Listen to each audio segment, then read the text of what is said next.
the social media overlords, let's call them that, where a lot of people exist on these sites. They're all alternatives, but let's say the user base for those alternatives isn't as high as some of the others, which, for better or for worse, whatever you feel.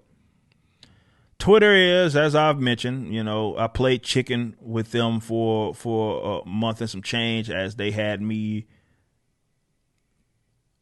let's say, suspended. And I didn't care because it's Twitter, right? It's like, y'all can correct this or not. It's the one website I can do without. And you know why I just don't care? It's because of what you're about to see right here and one of these policies. Setting the scene here, not just with Twitter, but also with YouTube and Facebook's, the main guys have, unlike they've ever had before, started requiring that there be little messages put under your videos or your photos or your posts, or having posts completely removed because you said something, which YouTube has had this worse than Facebook, though Facebook has done it too. But YouTube worse because they specifically had a policy built into it saying that if you were spreading medical misinformation, you'd basically be punished for it. And what was considered medical misinformation was anything that went to the contrary of the WHO, which is fucking hilarious because WHO not only is not the only place, but they got it wrong on a lot of cases. And he even had to admit fault, for example, with the whole lab leak theory. General Tedros came out the other day, like maybe a month from when I shot this video, maybe not even that, saying that, okay, yeah, we probably were too quick to kind of dismiss that as a possibility for the spread of COVID-19. But we're supposed to listen to them because it's an appeal to authority, isn't about science or what is truth. And that's why that's a problem to try to, let's say, get rid of any information that goes to the contrary of what is deemed as the narrative that comes from a lot of the public health experts. Here's another example of just a self-detonating policy. And I said, in response. But what does it say? Twitter safety. We're testing a feature for you to report tweets that seem misleading. What blue-haired wench thought this was a good policy to have? As you see, starting today, and some people in the U.S., South Korea, and Australia will find the option to flag a tweet as misleading after clicking on report tweet. We're assessing if this is an effective approach, so we're starting small. We may not take action on and cannot respond to each report, but your input will help us identify trends so that we can work to improve the scale of our broader misinformation work. This is an absolutely terrible policy, but to be fair, it may not work out because a lot of people are going to purposely abuse that shit on either sides of the issue. So maybe they'll get the data and be like, okay, this is not useful to us.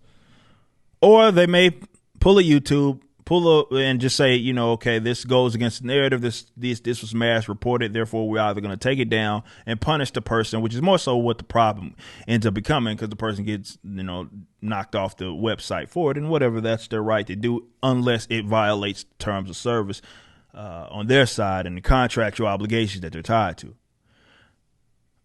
But what a lot of folks who agree with basically whatever the mainstream narrative is on COVID-19, vaccines, anything really, it doesn't matter if it's talking about masks or whatever. The problem with this policy is that you let things boil up, but it's only one narrative. So we have to be, or you want to talk about the spread of misinformation. You can, by default, thinking that the person that was telling the truth was spreading misinformation. You could be punishing them for telling the truth, obviously, and you've been spreading misinformation because what was deemed as the truth was actually the misinformation. It's happened I don't know how many times over the last year and some change. Like I said, with what happened with the WHO. So people's pages got taken down. People's pages were deleted. Posts were removed. Strikes were had because people suggested that there was a lab leak that led to the what we now have as this pandemic of COVID-19. And the experts wrote it off immediately. It didn't happen. There's no way. Here's the proof. including the WHO. And then the WHO themselves, so basically they are taking both sides of the issue, comes out a year and some change afterwards. It wasn't that long ago when General Tedros himself said, yeah, accidents happen. We shouldn't have been too quick to write off the possibility that this came from a lab and it was leaked. So wait a minute. I'm willing to bet money that these other people that suggested that that was really likely the case, a lot of these people being experts familiar with virology, said that you can't write this off. This could have very well been a possibility, but they were deemed as being spreading of the misinformation. Okay. So what then? This is the danger of thinking that, because what is medical misinformation, guys? Medical misinformation to them is anything that goes against what is deemed by the public experts as truthful. But we know that public experts get it wrong all the time. So how can we rely upon that and that alone? We can't. But if you allow people to speak, throw out their theories, and if they're debunked, they're debunked. But it's on the individual to assess the truth. But that's not what Twitters of the world are trying to play. They're trying to play maybe minister of the truth, but more so extensions of the state and extensions of these governmental narratives. And that's it. Medical misinformation is nothing but an appeal to authority. The science is nothing but an appeal to authority. And the authority figures like the Faucis can get it wrong multiple times. And when they finally come to the truth or something, it's now deemed as the science changed or something crazy, as if the truth was somehow reliant upon their discovery of it. But that's what a lot of goofballs who are like pro-vaccine mandate or pro-mask mandate don't seem to understand about this whole medical misinformation, is that by default, you could actually be the one participating in the spread of misinformation because you've allowed one narrative to exist. And what happens when that narrative, even your beloved overlords, finally concede that that narrative that they perpetuated was incorrect? What then? Who's spreading the misinformation now?